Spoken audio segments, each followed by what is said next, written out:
un mariage sur 5 se termine par un divorce. Avec toutes les conséquences, comme nous le disions tantôt, que les spécialistes ne manqueront pas de relever les dangers de ce divorce-là. On ne peut pas se marier comme ça, changer. Comme dirait quelqu'un, on essaye de voir. Ce n'est pas une chemise. Ce n'est pas un habit qu'on va essayer pour voir. Il n'est pas impossible qu'on veuille revenir ensemble. C'est possible, non? Eh bien, si on revient ensemble, comme on l'a dit, on s'est marié avec une nouvelle de tout ça. Moi, le serment portait sur le divorce et j'ai retenu que c'est un acte qui est licite, mais c'est l'acte licite le plus détesté par Allah et c'est recommandé qu'en cas de dernier recours. Le mariage et le divorce sont des permissions d'Allah. Aussi, il s'est appesanti sur le divorce et expliqué les conditions et les conséquences à la lumière du Coran et des hadiths. L'imam a parlé du divorce. Il a d'abord commencé à expliquer que le divorce est une situation qu'on n'aimerait pas vivre vu les conséquences néfastes sur les enfants, avant de revenir sur les conditions que surtout le mari doit observer avant de divorcer de son épouse.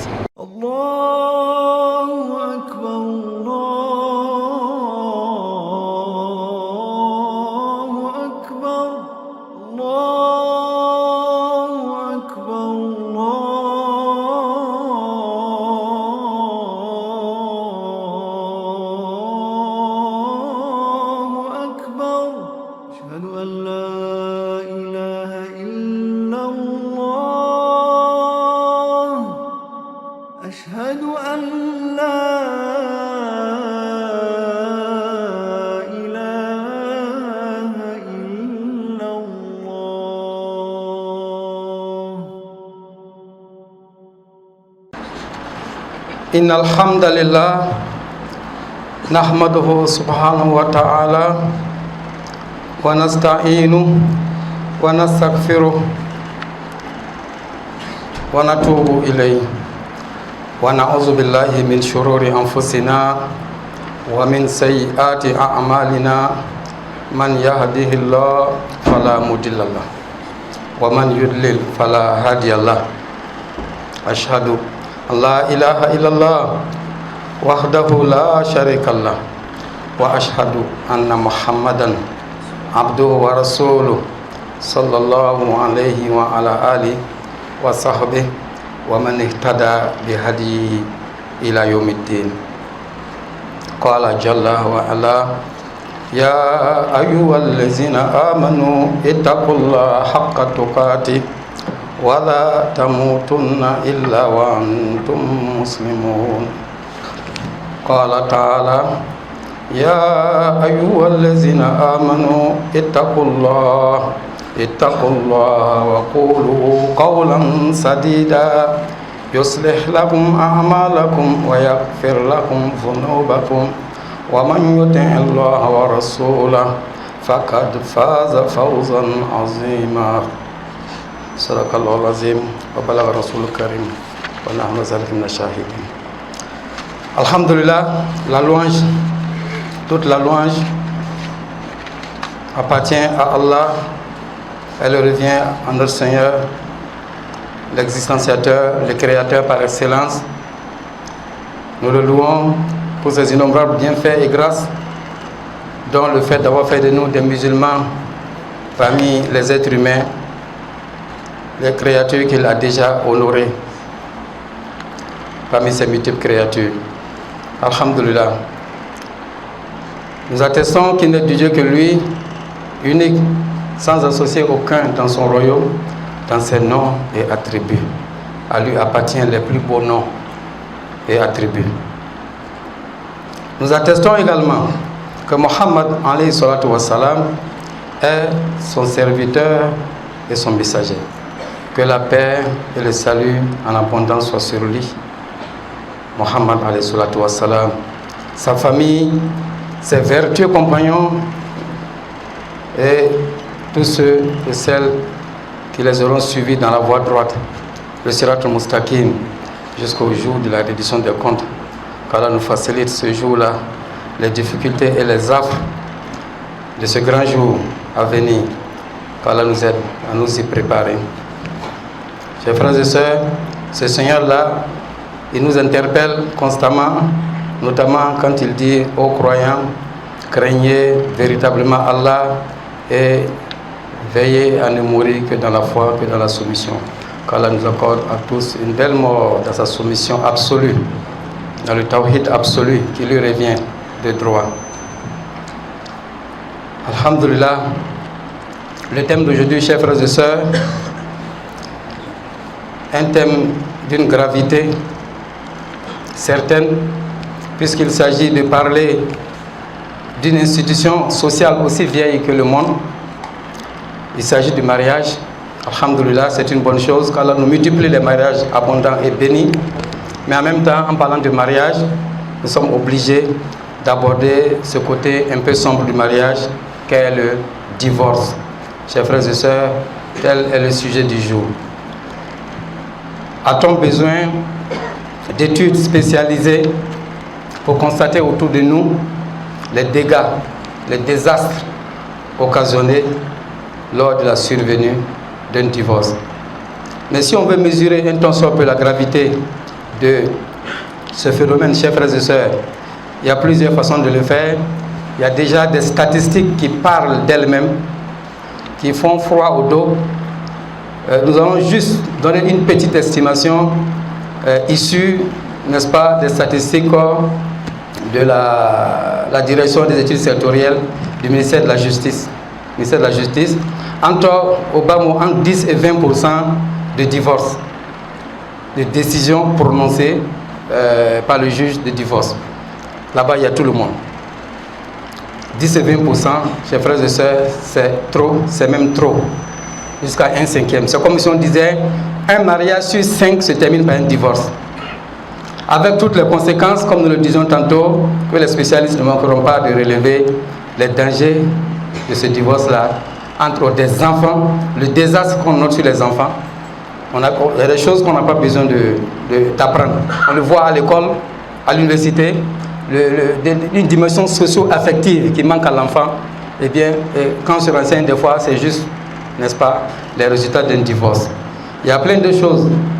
Il y a que, eh bien, le divorce nous donne une occasion de savoir un peu notre niveau, pas de foi vis-à-vis d'Allah, vis-à-vis de la société, mais par rapport à l'état où on est, voilà, le tazkiyatun nafs, la purification de l'âme, de l'ego. Puisque divorcer, c'est d'une façon ou d'une autre, dire que mon ego n'accepte pas certaines choses qui pourraient néanmoins être acceptées, qui pourraient au conditionnel être acceptées. Chers frères et sœurs, on ne va pas s'étaler là-dessus sur les conséquences du divorce. Nous allons revenir au précepte de notre belle religion, l'islam, puisque c'est une civilisation, c'est un mode de vie, dit-on, nous le répétons, on nous le répète chaque fois, il faut bien qu'elle ait son mot à dire. Effectivement, en islam, notre religion, alhamdoulilah, oui, le divorce est possible. Il est possible.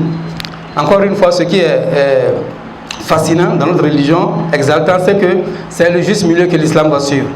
L'islam ne va pas aller dans les deux extrêmes. Lesquels? Un des extrêmes où on interdit le divorce. Quand on se marie, il y a des philosophies comme ça, il y a des confessions, des fois, quand on se marie, c'est collé serré comme on dit, il n'y a pas moyen, on ne peut pas se séparer. Mais jusqu'à la mort. L'islam dit non. Ça, c'est pas réaliste. Deuxième extrême, c'est ceux qui recourent au divorce comme ça, comme si c'est un jeu pour eux. Alors, on voit de très bels exemples avec ces artistes, ces acteurs américains, je pourrais le dire, à Hollywood, puisque nous regardons ces films-là. Des acteurs qui peuvent se marier une fois, se marient, on divorce, se marient entre acteurs, on divorce, se marient. Et légalement, hein, c'est un mariage légal. Alors, ça, c'est un extrême aussi. On ne peut pas se marier comme ça, changer. Comme dirait quelqu'un, on essaye de voir. Ce n'est pas une chemise. Ce n'est pas un habit qu'on va essayer de voir. qu'Allah nous pardonne. Donc notre religion est vraiment dans le juste milieu. Donc oui, on peut divorcer. Mais encore une fois, avec des règles et des conditions. La première de ces règles-là, c'est d'avoir épuisé toutes les voies de recours, chers frères et sœurs. Toutes les voies de conciliation et donc de réconciliation. Il faut avoir épuisé ces voies de recours pour montrer sa bonne foi vis-à-vis d'Allah. Ensuite, nous revenons là-dessus. À un moment donné, il faut être sûr qu'on ne suit pas son nafs, son ego. On va faire une prière à Dieu, des prières même, pour demander, est-ce là, ce divorce-là, est-ce là la solution à mon problème? selon ce que Dieu nous montrera, Dieu va nous guider vers la solution. On aura prié, on aura demandé. Or, quand on demande, on nous l'accorde. Quand on nous accorde les facilités de la demande et les occasions. Donc, chers frères et sœurs, parlons donc des conditions du divorce. Il faut peut-être signaler que, sans entrer dans les détails, on a en gros 3 types de divorce en islam. 3 types qui n'ont pas le même statut, selon surtout de là où part l'initiative, d'où vient le divorce. Ces 3 types sont le fisc, le fait, l'annulation, la dissolution des mariages par le juge. Le qadi, là on va être le qadi musulman. Donc il s'agit du juge musulman, de l'imam, en tout cas de l'autorité musulmane, comme l'imam qui a fait le mariage à la mosquée. Le juge musulman, il peut dissoudre le mariage selon certaines conditions que lui sait, qui sont dans la charia. Exemple, lors de la fameuse imprécation, le li'an, quand un homme ou une femme va chez le juge, dit, c'est pas une présomption, c'est une preuve d'adultère qu'il a à l'encontre de son conjoint, sa conjointe. Le juge va, comme le Coran le dit, s'il amène ses preuves, c'est 4 témoins, ou bien juge par 4 fois, avec une malédiction la 5e fois, comme dit le Coran. C'est bien explicité. Le juge, qu'est-ce qu'il fait? Mais il va dissoudre le mariage. C'est le divorce. Annulation. Deuxième type, alors là, ce deuxième type, al-khul, c'est l'initiative qui vient de la femme. Vous voyez, une des maladresses, enfin,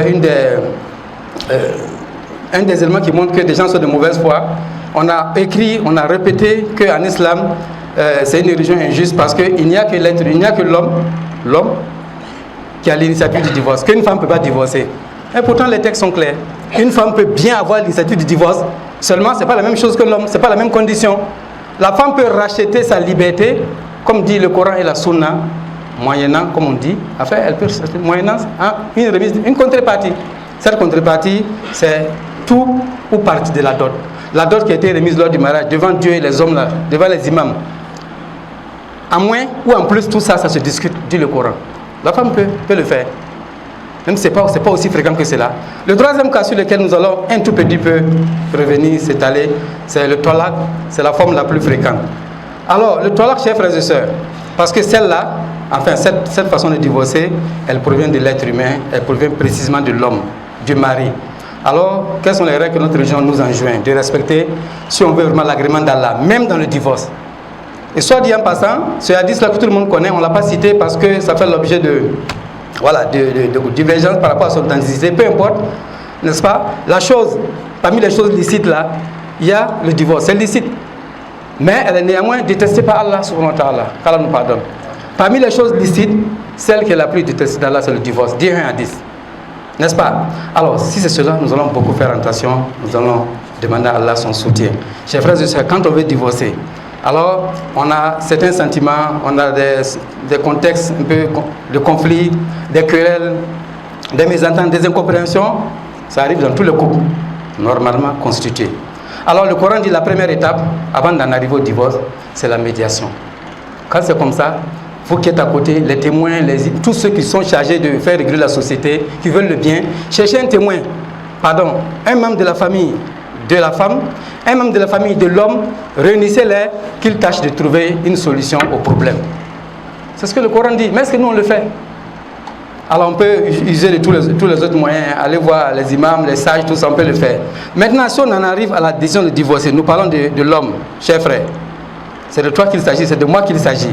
Alors si on en arrive à cette décision-là, de divorce, eh bien, il y a des règles, parmi lesquelles il ne faut pas le faire, prononcer cette décision-là pendant que la femme a ses menstruations, elle a sa période.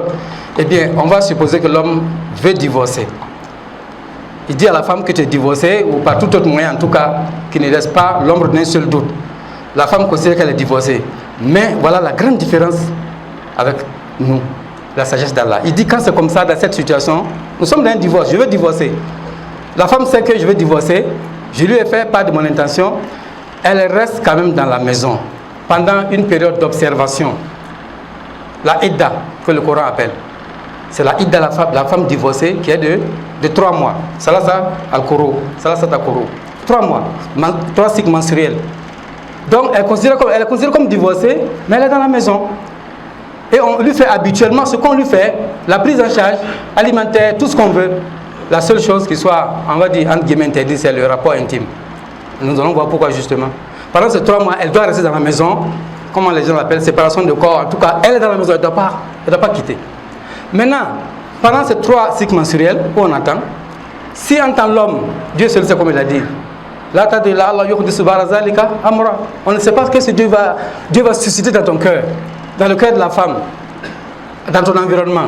Si pendant ces 3 cycles menstruels, il arrive que je change de décision, eh bien, des 2 choses l'une, je peux annuler le divorce. Je dis c'est bon, tu me reviens, je te reprends, on annule le divorce. Il n'y a pas de divorce. On peut le faire s'il y a eu un rapport intime en temps, rapport intime qui n'est pas autorisé, mais s'il y a un rapport intime, ça signifie que le divorce n'a plus lieu. Donc on revient dans les liens du mariage. Si on va à l'expiration du délai de 3 cycles menstruels et que l'homme n'a rien dit, enfin rien ne s'est passé, la femme a sa liberté, elle est divorcée. Elle est divorcée, ce que les juristes appellent le divorce mineur. Il est mineur en ce sens que la femme, elle peut toujours revenir après un contrat de mariage. Elle est divorcée, comme d'habitude, on se quitte. Mais si on veut revenir ensemble, on ne sait jamais. On le fait, mais sur la base d'un nouveau contrat, une nouvelle dot, devant l'imam. C'est comme si c'était un nouveau mariage. Voilà donc, chers frères et sœurs, le déroulé du divorce, le tolak en islam. Veillons qu'Allah nous facilite le respect de cela. Eh bien, si ça arrive une fois, la femme est divorcée, après des mois, des années, il n'est pas impossible qu'on veuille revenir ensemble. C'est possible, non? Eh bien, si on revient ensemble, comme on l'a dit, on s'est marié avec une nouvelle de tout ça, et puis un deuxième divorce survient, on respecte les mêmes conditions. Dieu est très miséricordieux. Il connaît notre faiblesse. On est là, on vit ensemble, on a divorcé une seconde fois, on fait la même chose, la femme s'en va, on revient avec un nouveau mariage, et puis un temps après des années, un troisième divorce survient. Ah, le Coran dit maintenant que ce divorce-là, il est irrévocable. Donc là, elle est divorcée. Bon, on ne peut pas dire, on ne peut plus l'épouser, cette femme-là. On peut l'épouser à condition que cette femme-là qui a été divorcée, elle aille épouser un autre homme qui doit consommer le mariage et que cet homme-là, soit par la mort ou par le divorce, laisse cette femme-là libre avant que moi je puisse encore la remarier. Regardez tout ce processus-là. Et ça, c'est les détails qui sont donnés dans le Coran. Sans compter les hadiths du messager sallallahu alayhi wa sallam. Chers frères et sœurs, le mariage est tellement sérieux que nous devons réfléchir par une fois avant de divorcer. Chers frères et sœurs, et bien pour terminer, dans cette façon de faire le tolak, le divorce en islam, nous disons qu'il est important de suivre les étapes de la sagesse divine. Il est le plus sage. Il se trouve que certains de nos frères, certains des musulmans, et ça c'est pas nouveau, depuis le temps du prophète Mohammed de son vivant même Rasulullah, les compagnons, il y avait des gens qui faisaient ça, des musulmans qui ne suivaient pas ces 3 étapes-là, ces 3 divorces dans la vie, eh bien, qui disaient à leur femme, je te divorce par 3 fois. Tu es divorcé 3 fois. Oui, je te divorce, je te divorce, je te divorce. Ça fait 3, non? Les 3 là correspondent aux 3 divorces. Et quel est l'effet? C'est le divorce irrévocable. Le Coran dit non. Les sages nous disent non de ne pas faire ça. Bien que les juristes autorisent ça. Enfin, quand ils acceptent, si tu le dis, mais c'est considéré comme 3 fois le divorce. En tout cas, dans la majeure partie des cas, des divergences, dans la majeure partie des cas, un homme qui fait cela, on considère que tu as fait un court-circuit, le court-circuit des électriciens là. Et c'est dangereux le court-circuit. Dieu dit de faire ça par 3 fois, dans des années, toi tu viens le faire en une seule seconde. Chers frères et sœurs, ce n'est pas sage de notre part, qu'Allah nous pardonne. Dernier élément concernant nos chers frères et sœurs, quand on veut recourir au divorce, nous le disons tantôt, rien ne nous empêche, au contraire, c'est souhaitable de recourir à la stikara, la consultation. Parce qu'on ne sait jamais. Ce n'est pas obligatoire, c'est quelque chose qui soit obligatoire. Par conséquent, c'est de licite, c'est de moba. Je demande à Dieu, est-ce que ma décision est la bonne? Parce que c'est toi qui es le sage, c'est toi qui sais vraiment avant de nous y engager. Qu'Allah nous pardonne nos péchés, qu'Allah fortifie et solidifie nos couples avec la foi, n'est-ce pas, l'agrément et son pardon. أقول قولي هذا أستغفر الله لكم ولسائر المسلمين من كل ذنب فاستغفروه إنه هو الغفور الرحيم. الحمد لله حمدا يكافئ مزيدا ويوفي نعمه والصلاة والسلام على المصطفى وعلى آله وصحبه ومن تبعهم بإحسان إلى يوم الدين. اللهم لك الحمد كما ينبغي لجلال وجهك ولعظيم سلطانك ولك الحمد حتى ترضى ولك الحمد إذا رضيت ولك الحمد بعد الرضا. اللهم صل على سيدنا محمد وعلى آل سيدنا محمد كما صليت على سيدنا إبراهيم وعلى آل سيدنا إبراهيم وبارك على سيدنا محمد وعلى آل سيدنا محمد كما باركت على سيدنا إبراهيم وعلى آل سيدنا إبراهيم في العالمين إنك حميد مجيد اللهم آتنا في الدنيا حسنة وفي الآخرة حسنة وقنا عذاب النار اللهم هب لنا من أزواجنا وذرياتنا قرة أعين واجعلنا للمتقين إماما اللهم أرنا الحق حقا وارزقنا اتباعه وأرنا الباطل باطلا وارزقنا اجتنابه اللهم نسألك العفو والعافية والمغفرة دائمة في الدين والدنيا والآخرة نسألك السلام والاستقرار في بلادنا هذا وفي سائر البلاد المسلمين فإنه لا حول ولا قوة إلا بك حسبنا الله ونعم الوكيل ونعم المولى ونعم النصير اللهم لا تدع في مقامنا هذا ذنبا إلا غفرته ولا هما ولا غما إلا فرجته ولا دينا إلا قضيته ولا مريضا إلا شفيته ولا جاهلا إلا علمته ولا عيبا إلا سترته ولا عيبا إلا سترته ولا عيبا إلا سترته ولا فقيرا إلا أغنيته ولا مؤسنا يسرته ولا حاجة من حوائج الدنيا هي لك رضا ولنا فيها الصلاة إلا قضيتها يا رب العالمين يا ذا الجلال والإكرام يا ذا الفضل والجود والإحسان والمن والامتنان اللهم صل على سيدنا محمد وعلى آل سيدنا محمد كما صليت على سيدنا إبراهيم وعلى آل سيدنا إبراهيم وبارك على سيدنا محمد وعلى آل سيدنا محمد كما باركت على سيدنا إبراهيم وعلى آل سيدنا إبراهيم في العالمين إنك حميد مجيد سبحان ربك رب العزة عما يصفون وسلام على المرسلين والحمد لله رب العالمين. L'imam a parlé du mariage, bon, disons l'autre facette du mariage qui est le divorce. L'imam il a évoqué au fait les conditions du divorce et puis il a prodigué des conseils. Ce que j'ai retenu en tout cas, c'est que le divorce c'est quelque chose qui est admis en islam, mais c'est la chose qui est le plus détestée, voilà, par Allah. Par rapport au sermon de l'imam, je retiens par là, l'imam a parlé du divorce. Il a d'abord commencé à expliquer que le divorce est une situation qu'on n'aimerait pas vivre, vu les conséquences néfastes sur les enfants, avant de revenir sur les conditions que surtout le mari doit observer avant de divorcer de son épouse. Il a également rappelé que le mari peut demander le divorce dans plusieurs conditions, que également la femme n'est pas délaissée, que sous plusieurs conditions aussi elle peut demander le divorce, mais notamment ce qu'il a insisté, ce sont les conditions qu'on doit respecter avant de divorcer une femme. Parce que tout est écrit dans le Coran, il nous invite vraiment à tout observer et à être de bons musulmans et quand même à tout faire pour éviter le divorce. On ne doit pas divorcer tant qu'on n'a pas essayé toutes les voies de recours probables pour une réconciliation. Le mariage et le divorce sont des permissions d'Allah. Aussi, il s'est appesanti sur le divorce et expliquer les conditions et les conséquences à la lumière du Coran et des hadiths. Bon, effectivement, il nous dit aussi que parmi les choses licites, le divorce fait partie, mais le divorce est détesté de Dieu. Voilà ce que je retiens de ce sermon de ce vendredi. Bon, le sermon portait sur le divorce et j'ai retenu que c'est un acte qui est licite, mais c'est l'acte licite le plus détesté par Allah et c'est recommandé qu'en cas de dernier recours, après avoir fait après avoir tout essayé pour ne pas venir au divorce, on peut y parvenir finalement. Mais ce n'est pas du tout recommandé, même si c'est licite. Allah n'aime pas du tout le divorce, ce que j'ai retenu.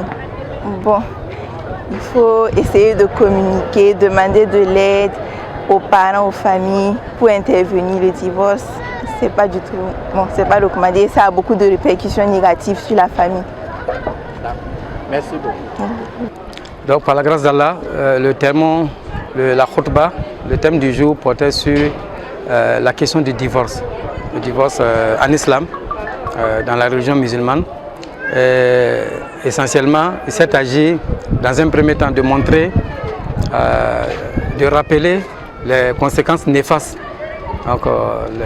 qu'un divorce peut entraîner dans la société, au niveau des enfants qui seraient issus d'un couple, au niveau même de la foi individuelle. Donc d'abord, on a vu que c'est une chose à ne pas privilégier de prime abord. En parlant on a également passé en revue quelques statistiques, ce ne sont pas nombreuses, pour montrer que c'est un phénomène qui a de plus en plus cours dans la société, le divorce, alors que ce n'est pas la normale, ce n'est pas ce à quoi on s'attend quand on célèbre, quand on rentre dans le mariage. On s'attend à de beaux fruits, à de beaux résultats. Voilà. Néanmoins, nous avons rappelé que notre religion, notre belle religion, l'islam, elles tiennent toujours à rester au juste milieu, ce qui est normal parce qu'elle provient du Créateur qui est le plus sage. Alors, elle va éviter d'aller vers les extrêmes. Les extrêmes qui consistent, en l'occurrence ici, à interdire carrément le divorce lorsqu'on est marié. Vous avez des gens qui ne veulent pas du tout qu'on divorce, on ne peut pas divorcer. L'autre extrême, c'est ceux qui pensent qu'on peut se marier et divorcer comme on veut. Voilà, on voit beaucoup d'exemples dans le milieu de personnalités, des artistes, des acteurs par exemple. On entend qu'ils se marient, avec telle personne, ils ont divorcé, ils sont mariés avec une telle autre personne. Ça, c'est pour quiconque suit un peu les actualités, on se rend compte facilement de ça. Donc, vous voyez, donc on a rappelé ces étapes-là pour montrer que c'est un phénomène complexe. Tout ça, Dieu veut nous apprendre la patience et l'endurance. Tant que c'est possible, on reste ensemble. Voilà un peu le résumé qui a été le contenu de...